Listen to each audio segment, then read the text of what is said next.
Hello, this is Emily Summerfield for Abolition News Network. This is a fine spring day in 1861 in Washington, D.C. We're about to meet an incredible lady who lived in a slave state for 27 years, who endured mental and physical cruelty, who lived in an attic for 7 years. She escaped to the free North and has just published a new book called Incidents in the Life of a Slave Girl. Welcome to our studio, Harriet Jacobs. Thank you, Ms. Summerfield. So, would you like to tell our studio audience what slavery really is? Certainly. I will tell you exactly what slavery really is. And my story is about enslaved black women who were just things, material possessions, who were subject to routine abusive treatment from their slave owners. So why don't you tell us about your personal story as a slave? I learned I was a slave when I was just 6 years old and my mother died. But I really learned what being a slave was like when my previous owner's sister married this Dr. Flint when I was 12. I'll never forget the words he said to me. "You're made for my use. You must submit to my every command. You are nothing but a slave who must submit to my will." I was only 15 and he was 40 years older when he would make me sleep on the floor of his room to be nurse to his youngest daughter. Well, I told on him to Mrs. Flint and she made him stop doing that. Then he told her that she must have tortured me into confessing. That's the life of a slave, living in constant fear. That is terrible.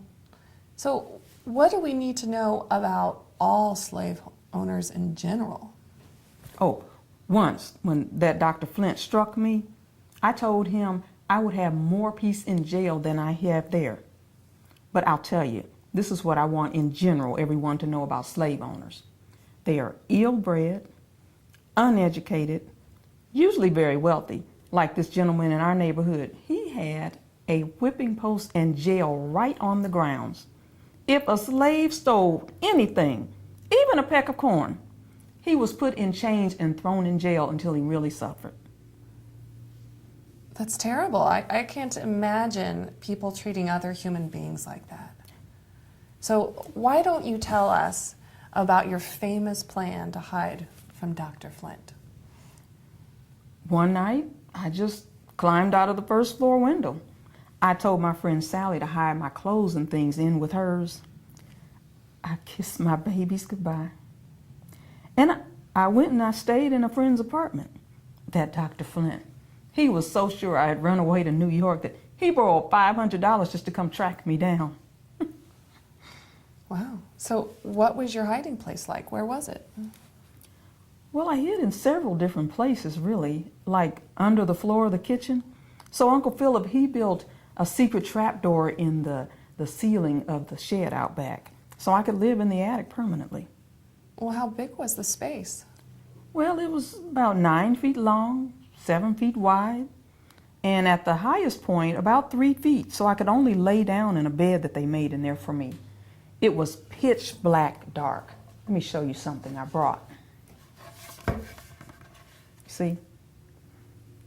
I bored a hole in it about 1 inch wide so that I can see out. And this is the way I lived for almost 7 years. Wow.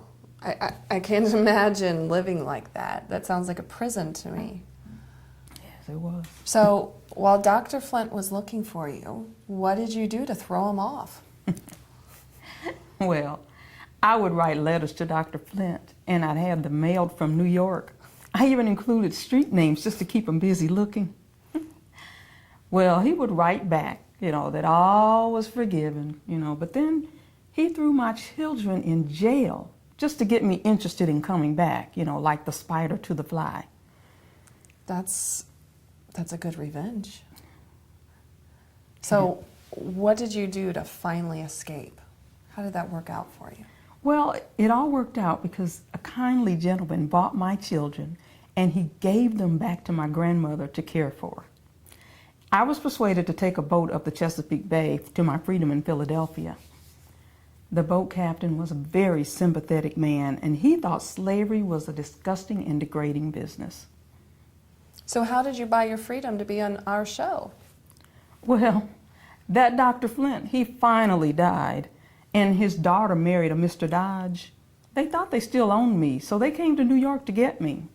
But my employer, Mrs. Bruce, she purchased my freedom from Mrs. Dodge for $300. They needed the money a lot about that time. So he sold you. Wow.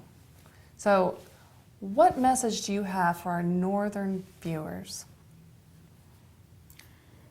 My story ends in freedom, not in the usual way with marriage, but I and my children are free from the power of the slave owner. Read my book, Incidents in the Life of a Slave Girl.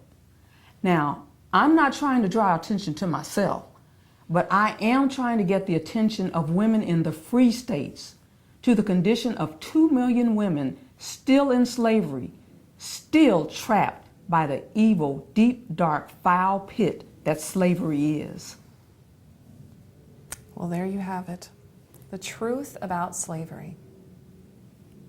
You have just seen an eyewitness account whereby a human being is reduced to mere personal property.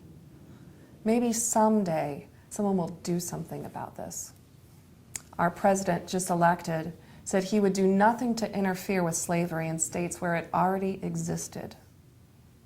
Mr. Abraham Lincoln, I hope that you are brave enough to change your mind and do something about this now that you've heard this story.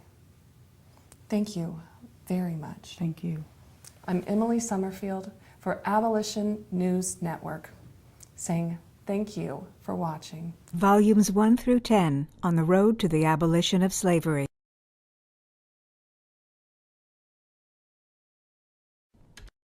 Volumes 1 and 2. Introduction on the road to the abolition of slavery. Slavery explained in the words, writing, and songs of contemporary politicians, abolitionists, slaves, pro-slavery advocates, and others.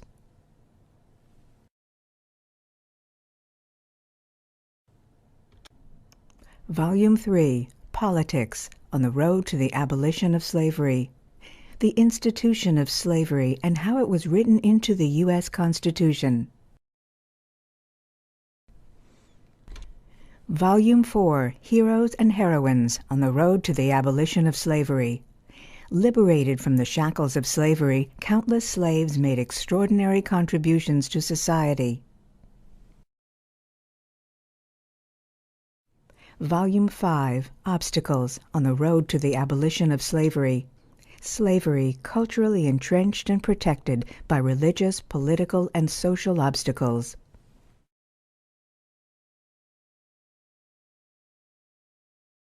Volume 6. Martyrs on the road to the abolition of slavery. People black and white gave their lives in the fight for freedom from slavery.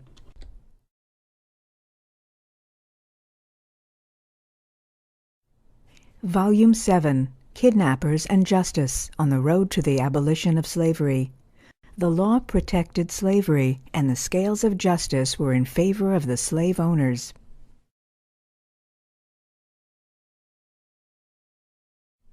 Harriet Beecher Stowe, The Evil of Slavery. Stowe reveals the people and the conditions that inspired her explosive novel about slavery and life in the South. Volume 8. The Legacy of What Slavery Left Behind. War-ravaged people struggle to rebuild their society and come to terms with the repercussion of slavery after the Civil War.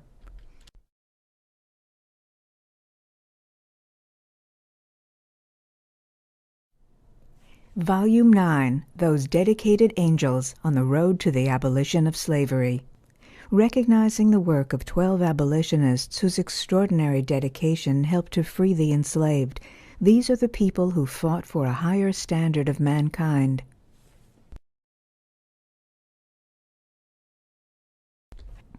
Volume 10, coming soon, summer 2013. The Beginning of Slavery. Indentured servants and the transatlantic slave trade. Colonial plantations needed labor, more orphans, loose women, convicts, and Quakers than the Old World could send as indentured servants. So the colonists looked to Africa, and the transatlantic slave trade thrived for 450 years.